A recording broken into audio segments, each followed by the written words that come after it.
United ကိုဒုက္ခပေးလိုက်တဲ့ဘာစီလိုနာမင်္ဂလာပါညီကိုတို့ United ဇုံကနေပြန်လဲကြိုဆိုလိုက်ပါတယ်ဗျာခေတ်တွေစနစ်တွေပြောင်းလာတဲ့အညီဘောလုံးလောကရဲ့အပြောင်းရွှေ့ဈေးကွက်ကြီးကလည်းတော်တော်လေးကိုနားလေရခတ်လာပါပြီဗျာဘာစီလိုနာအသင်းဟာနယူကာဆယ်တောင်ပန်ကစားသမားအန်တိုနီဂေါ်ဒွန်ကိုပေါင်တန်း60တဲ့နဲ့ခေါ်ယူဖို့အတွက်24နာရီအတွင်းသဘောတူညီမှုရသွားပါတယ်စဉ်းစားကြည့်ဗျာဂေါ်ဒွန်ဆိုတာကအသက်25နှစ်အရွယ်အင်္ဂလန်လက်ရွေးစင်ကစားသမားချန်ပီယံလိအတွေ့အကြုံလည်းရှိတယ်လို့စာချုပ်တက်တန်ကလည်း4နှစ်တောင်ကျန်သေးတာပါခြားအသင်းသာဝဲသွားရင်တော့ပေါင်တန်း60လောက် AC ပေါက်ဈေးရှိတဲ့ကစားသမားကိုဘာစီလိုနာကဘယ်လိုလုပ်ပြီးတော့ဒီလိုဈေးပေါပေါနဲ့ရသွားလဲဆိုတာကတကယ်ကိုအံ့ဩစရာပါပဲကျွန်တော်တို့ United ဆိုလို့ရှိရင်တန်းဆင်းသွားတဲ့အသင်းစီကကစားသမားကိုပေါင်တန်း60လောက်ပေးဝဲနေရတဲ့အချိန်မှာပဲအခြားအသင်းကြီးတွေကတော့လိုချင်တဲ့ကစားသမားကိုဈေးနှိမ်ပြီးတော့အလွယ်တကူခေါ်သွားနိုင်တာကတကယ်ကိုဒေါသထွက်ဖို့လည်းကောင်းနေပါလေဗျဒီအပြောင်းရွှေ့က United နဲ့မဆိုင်ဘူးလို့ထင်ရရင်လည်းတကယ်တမ်းမှာ Marcus Rashford နဲ့ပတ်သက်ပြီးတော့အနာဂတ်အပြောင်းရွှေ့ရဲ့ပုံကိုတိုက်ရိုက်လာထိခိုက်နေပါတယ်မူလက Rashford ကိုဘာစီလိုနာကပေါင်25တန်းနဲ့ခေါ်မယ်လို့သတင်းတွေထွက်ခဲ့တာပါဒါပေမဲ့အခုဘာစီလိုနာမှာယာဗီညာ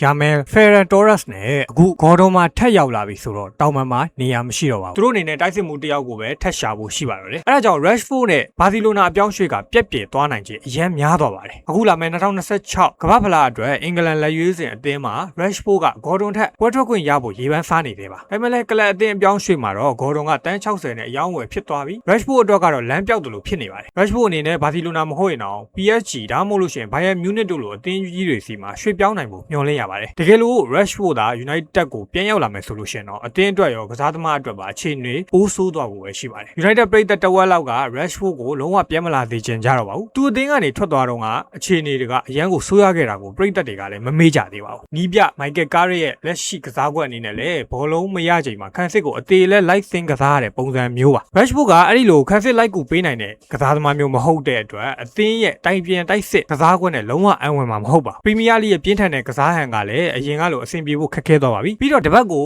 လာစာပေါင်3သိန်းကျော်ပေးရမယ်ကစားသမားတယောက်ကို INDO အနေနဲ့ကလုံးဝကိုပြန်ခေါ်ချင်ကြမှာမဟုတ်ပါဘူးအရေးကြီးဆုံးက Rashford ကထင်ကောင်းမှုတွေလိုအပ်တယ်ဆိုပြီးတော့ထွက်သွားတာဖြစ်လို့ United ကိုပြန်လာခြင်းစိတ်လုံးဝမရှိပါဘူးဗျပြောရရင် Rashford ပြန်ရောက်လာတာကကလပ်အသင်းပြည်သက်နီးပြနဲ့ကစားသမားကိုယ်တိုင်အတွက်ပါဘယ်ဘက်ကမှအကျိုးမရနိုင်တဲ့လုပ်ရကြီးဖြစ်သွားပါလိမ့်မယ်ဗျဒီခုတော့ဒီအပြောင်းရွှေ့ကိစ္စပေါ်ဘယ်လိုမြင်လဲဘာစီလိုနာကဂေါ်ဒွန်ကိုဈေးပေါနဲ့ရသွားတာမှန်တယ်လို့ထင်လားပြီးတော့ Rashford အနေနဲ့ရော United စီပြန်လာမဲ့အပေါ်ကိုဘယ်လိုမြင်လဲကွန်မန့်မှာဝင်ရောက်ဆွေးနွေးပေးသွားကြပါဦးဗျ